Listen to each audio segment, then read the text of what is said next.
یہ وہ گلیاں ہیں کربلا کی جو اس وقت انسانوں کے سمندر سے بھری ہوئی ہیں۔ آپ کو یہ ساری گلیاں تقریباً چاروں طرف اگر کہیں بھی جائیں گے دور دور تک اسی طرح کے انسان ہی انسان آپ طرف نظر آئیں گے۔ اور یہ وہ گلیاں ہیں جہاں صحرا تھا، جنگل تھا، بیابان، اور کوئی یہاں نہ آتا تھا نہ کوئی چیز ہوتی تھی، لیکن آج انسانوں کا ایک سمندر ہے یہاں۔ امام حسین اور ان کے رفقا کا خون ہے اس سرزمین پر، اور ہم اس سرزمین پر جب بھی آئیں تو اس میں ہمیں یہ توقع نہیں تھی کہ ہم اس سرزمین پر بھی آ سکیں گے۔ کتابوں میں پڑھتے تھے، سنتے تھے، لیکن آج اس سرزمین پر ہم موجود ہیں، اور ہماری جو ہمیں محسوس ہو رہا ہے یا جو کچھ ہم دیکھ رہے ہیں، سن رہے ہیں، وہ ایک علیحدہ کیفیت ہے۔ لیکن آپ کو یہ بتاتے چلیں کہ اس سرزمین پر ہمارے جد کا خون ہے، اور اس پر آ کر ہمیں یہی نظر آتا ہے کہ یہ زمین خون آلودہ ہے اس وقت، اور یہ جو لوگوں کے جذبات ہیں، اور ہر طرف لوگ اور ان کے رفقا کے غم میں رو رہے ہیں۔ زبانیں مختلف ہیں، مختلف ممالک میں ایک دوسرے کی زبان نہیں سمجھتے، لیکن جب بھی اہل بیت کا ذکر آتا ہے یا امام حسین اور ان کے رفقا اور شہداء کربلا کا ذکر آتا ہے، ان کی داستان ساری اپنے ذہن میں آ جاتی ہے۔ تو جب وہ ذہن میں داستان آتی ہے تو اس وقت دل خون کی آنسو ہوتا ہے۔ اور اس سلسلے میں آپ کو یہ بتاتے چلے کہ یہ عوام کا سمندر آپ کو نظر آتا ہوگا۔ ابھی ایک جلوس یہاں سے جو یو کے سے سارے زائرین آئے ہیں، ان کی یہاں مجلس ہوئی ہے اردو کی، اور یہاں ابھی یہ جلوس لے کر حرم میں جا رہے ہیں، اور میں بھی اس کے ساتھ جا رہا ہوں، تو میں نے مناسب سمجھا کہ آپ کو یہاں سے اپڈیٹ کروں۔ اس کے ساتھ جب حرم کا نظارہ ہوگا وہ بھی آپ کو دکھاؤں گا، ہمارے ساتھ رہیے گا۔ یہ حرم پاک میں ہم داخل ہوئے جی، آپ دیکھ سکتے ہیں حرم پاک میں جب داخل ہوئے تو اس کا کیا نظارہ ہے، اور کس تعداد میں لوگ یہاں جمع ہیں۔ اور ابھی رات کا تقریباً کافی رات ہو چکی ہے، تقریباً 2 یا 3 بجے کا ٹائم ہے، اور اس وقت بھی یہاں اسی طرح رش ہے، کافی تعداد میں لوگ موجود ہیں، اور عبادات بھی کر رہے ہیں، سلام بھی کر رہے ہیں، حاضری بھی دے رہے ہیں، نوافل بھی پڑھے جا رہے ہیں۔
اذان فجر ہوئی ہے، اور اذان فجر کے بعد آپ دیکھ رہے ہیں کہ حرم کے اندر بین الحرمین میں کس قدر لوگ نماز کے لیے وہاں جمع ہیں۔ صبح کا ٹائم ہے، اور اس وقت بھی آپ دیکھ سکتے ہیں کہ کس قدر ہجوم ہے، اور لوگ نماز کے لیے کھڑے ہو رہے ہیں، نماز پڑھ رہے ہیں۔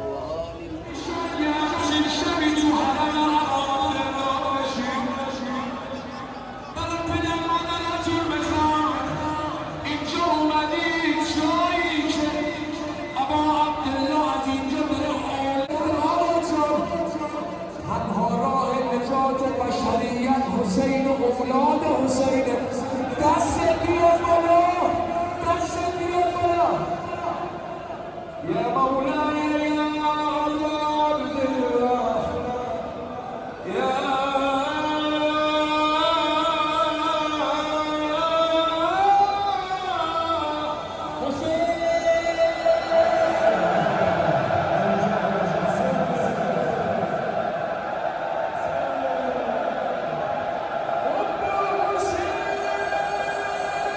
نماز کے بعد کے مناظر ہیں جی، آپ دیکھ سکتے ہیں روح پر وہ مناظر ہیں اور کس طرح صلاۃ والسلام پڑھی جا رہی ہے اور دعائیں مانگی جا رہی ہیں.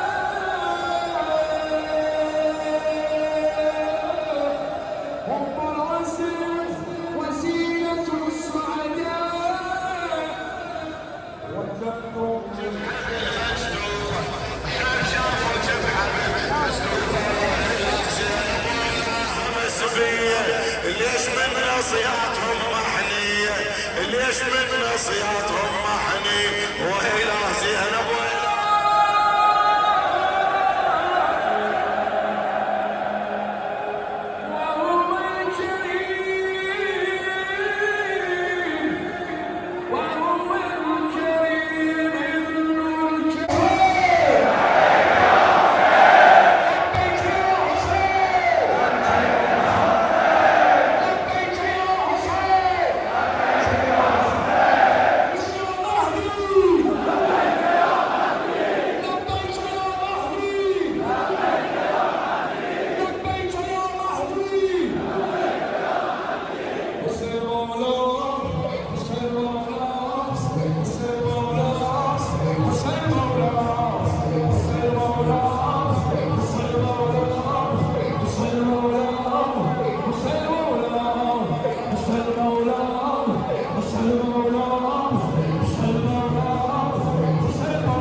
امام پاک کے روضے کی زیارت کر کے ہم واپسی کے لیے نکلے ہیں. تو نکلتے ہوئے جو مناظر ہیں یا راستے میں جاتے ہوئے وہ جتنے ممالک کے لوگ باہر سے جاتے ہیں وہ اپنے زبان میں اور اپنے جتنے بھی قافلے گئے ہوتے ہیں انہوں نے وہ مجالس کرواتے ہیں وہاں، اور جو جن کی قیادت میں مولانا صاحب لے کر جاتے ہیں جن کی قیادت میں جاتے ہیں وہ مجلس پڑھتے ہیں، یا وہاں مہمان آئے ہوئے ذاکرین وہ بھی وہاں نواخوانی کرتے ہیں، قصیدے پڑھتے ہیں. پھر اس کے بعد قافلے کی شکل میں وہ لے کر بین الحرمین میں اپنا قافلہ لے کر جاتے ہیں، جس میں ماتم داری بھی ہوتی ہے، ذوالجناح و علم برآمد ہوتے ہیں.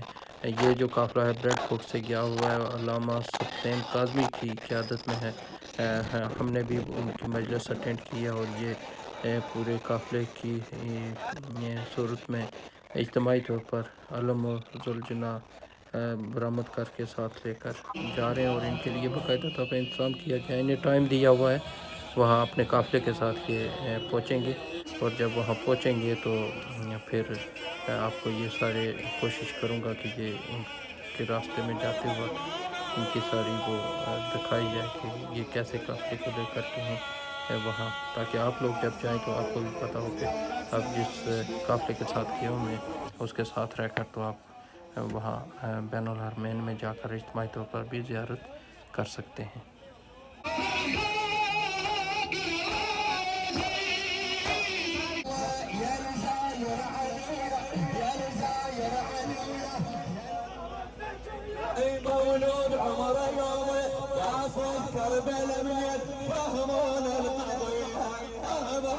آپ دیکھ رہے ہیں کہ جب لوگ اس سفر عشق کی طرف آ رہے ہیں، نجف سے کربلا کی طرف قدم اٹھا رہے ہیں، तो हर कदम पे हम देखते हैं कि पूरी दुनिया में नेमतों का शुक्र अदा करने का कहा गया है, लेकिन अगर किसी ने देखना है कि नेमतें उसका शुक्र अदा कर रही हैं तो वो करबला में आके देखे।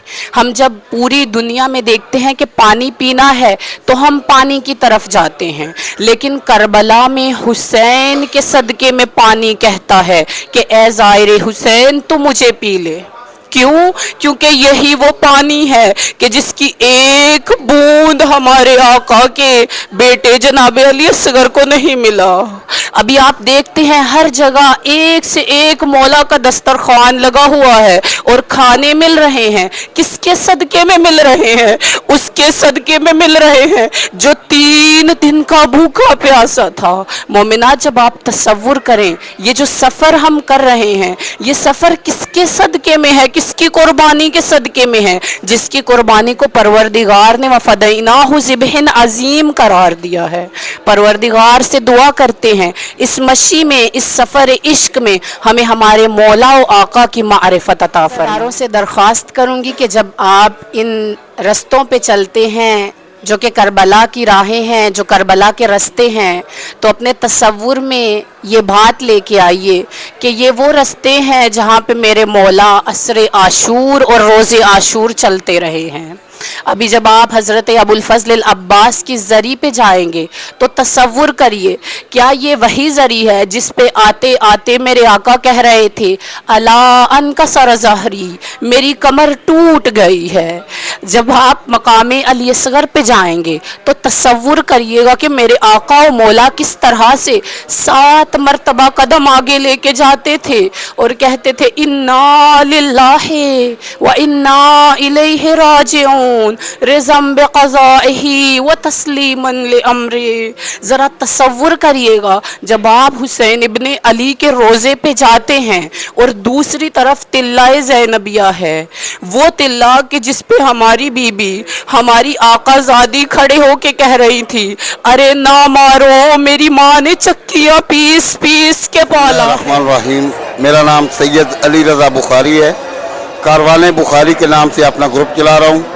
अरसा 30 साल से सद्दाम दौर से लेके अभी तक अल्हम्दुलिल्लाह मेरा जो मेन मकसद है वो सैयद शुहदा हज़रत इमाम हुसैन अलैहिस्सलाम की अज़ादारी को आगे बढ़ाना और ज़ायरीन की खिदमत करना है। 40 हज से कई गुना ज़्यादा जो है रश होता है और उनके लिए वो सहूलियात तलाश करनी जो कि आम दिनों में होती हैं वो बहुत मुश्किल हो जाता है। और फिर भी हम लोगों की कोशिश होती है कि अपने साथ जो बेहतरीन नवाखान हो, इसके अलावा उलमाए कराम, ज़ाकिरीन उज़ाम और मातमी हज़रात, मातमी दस्ते, ये सारे शामिल होते हैं। और मौला को पुरसा देते हुए हम अपने ग्रुप को लेके ख़ास एक परमिट की यानी कि एक इजाज़तनामे की सहूलत से अब थोड़ी देर के बाद ही हम इंशाल्लाह चलेंगे और दोनों हरमैन सबसे पहले हज़रत इमाम हुसैन अलैहिस्सलाम के हरम से गुजरेंगे और बैनुल हरमैन से होते हुए इंशाल्लाह हमारे जुलूस का इख्तिताम होगा मौला गाजी अब्बास अलमदार के हरम मुबारक में। दुनिया भर के जितनी इंसानियत है उनको इल्म होना चाहिए, पूरे वर्ल्ड में इतना बड़ा इबादत का माहौल, इतना बड़ा जुल्म के ख़िलाफ़ एहतजाज, इतना बड़ा अकीदत का समुंदर न मिसाल मिलती है, न उसकी नज़ीर मिलती है, न क़यामत तक मिलेगी। वाहिद करबला मुअल्ला, खाके शिफा, जज्बों, शहादत, कुर्बानियों और इसार की सरजमीन है। इस साल 50 मिलियन से ज़्यादा ज़ायरीन करबला की इस मुक़द्दस वादियों में लब्बैक या हुसैन की सदाएं लेकर आए हैं। फ़कत ईरान से 20 मिलियन से ज़्यादा लोग पहुँचे हैं, इराक़ के लोग, अमेरिका से ऑस्ट्रेलिया तक और अफ़गानिस्तान, पाकिस्तान से लेकर कोई दुनिया का ख़ित्ता, गोशा, शहर नहीं जहाँ से यहाँ नुमाइंदगी नहीं है। दुनिया में कोई रिकॉर्ड नहीं, न इन जज्बों का, न इस यूनिटी का। 50 मिलियन है, कोई किसी को तकलीफ़ नहीं, कोई किसी का नुकसान नहीं हुआ, कोई इंसान प्यासा नहीं है, कोई इंसान भूखा नहीं है। रेस्टोरेंट बंद हो गए हैं, इसलिए कि न्याज़ें देने वाले खिलाने वाले 50 मिलियन हैं, लेकिन खाने वाले कम पड़ गए हैं, खिलाने वाले मेहमान नवाजी वाले ज़्यादा हैं। ये कोई अर्श इलाही से मालिक व कादिर का इंतज़ाम है और मौला हुसैन का मौजज़ा है कि इतनी इंसानियत, सकून, इत्मीनान और इबादत के इश्क के साथ रवां दवां है और लब्बैक या हुसैन की ज़बानें सदाएं। बोलने वाले लोग मौजूद हैं, मुख्तलिफ कलर के लोग मौजूद हैं, कोई एक दूसरे की ज़बान नहीं समझता, लेकिन उसके बावजूद सिर्फ एक ज़बान लाजमी समझते हैं, लब्बैक का या हुसैन। और आपको ये बताते चलें कि इतना बड़े लोग जो अंदाजे के मुताबिक बताया जाता है, खाली ईरान की बॉर्डर क्रॉस करने वाले 20 मिलियन लोग हैं, और बाकी ममालिक से भी अगर देखा जाए तो इस वक्त करबला के अंदर तकरीबन 25 से 30 मिलियन तक लोग दाखिल हो चुके हैं। और तवक्को ये की जाती है कि इस बार तकरीबन 50 मिलियन लोग यहाँ बाहर से जो आएंगे वो यहाँ करबला में आएंगे। दूसरा, उसके बाद ये भी बताते चलें कि ये 50 मिलियन लोग, ये दुनिया की तारीख का सबसे बड़ा इज्तिमा होगा जिसमें इतनी बड़ी तादाद में लोग होंगे और कोई नुकसान नहीं है, कोई किसी किस्म का प्रॉब्लम नहीं है, इनको खाने की प्रॉब्लम नहीं है, किसी किस्म के रहने की प्रॉब्लम नहीं है। उसके बावजूद इतनी तादाद में लोग पुरसुकून तरीके से प्रोटेस्ट कर रहे हैं, क्योंकि दुनिया की तारीख की सबसे बड़ी ह्यूमन राइट्स की खिलाफ वर्जी करबला में हुई थी और दुनिया की तारीख का सबसे बड़ा इज्तिमा करबला में आज है। 1400 साल के बाद ये वैरान एरिया जहाँ रेगिस्तान था, आज अवाम का समुंदर है, हर तरफ अवाम के सारे नजर आ रहे हैं और तमाम की एक ही आवाज़ है, लब्बैक का या हुसैन, लब्बैक का या हुसैन।